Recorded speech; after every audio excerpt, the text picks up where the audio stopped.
Boss, paano malaman ang password sa Google account? So ganito ang gawin mo, Lods, para malaman mo kung ano po yung password ng iyong Google account. Pumunta ka sa setting ng iyong cellphone. And then sa setting ng ating cellphone, hanapin lang po natin yung Google, or pwede rin po kayo pumunta sa password or account kung ano po mayroon sa inyo dyan na pwede po kayo makapunta sa ating mga Google account. So halimbawa dito sa akin sa Google setting, ganyan. And then pagdating dito sa ating mga Google account, i-click natin ang manage your Google account. And then mapupunta tayo dito sa ating mga Google account. So dito po, i-scroll lang natin ito pagilid para maklik natin itong security.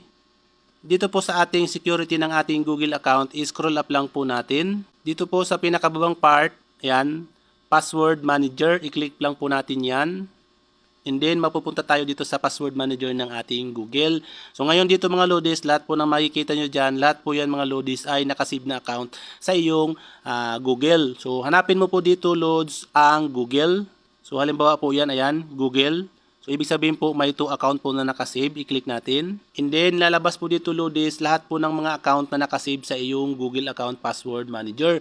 Ngayon po, loads, kung wala po kayong makita dyan, ibig sabihin po ay hindi po nakasave or hindi mo po na-save sa iyong Google account. Kung wala ka pong makikita dyan mga lodis, so wala pong ibang paraan mga lodis, bukod doon sa Chrome browser na parehas lang naman po ang pupuntahan, loads. Kung wala po kayong makitang password dyan, so iwan ko lang po sa ibang device kung may iba pong setting po para makita po yung password. So i-comment nyo na lang po dyan sa comment section, loads, kung meron po sa inyong mga setting na ganyan.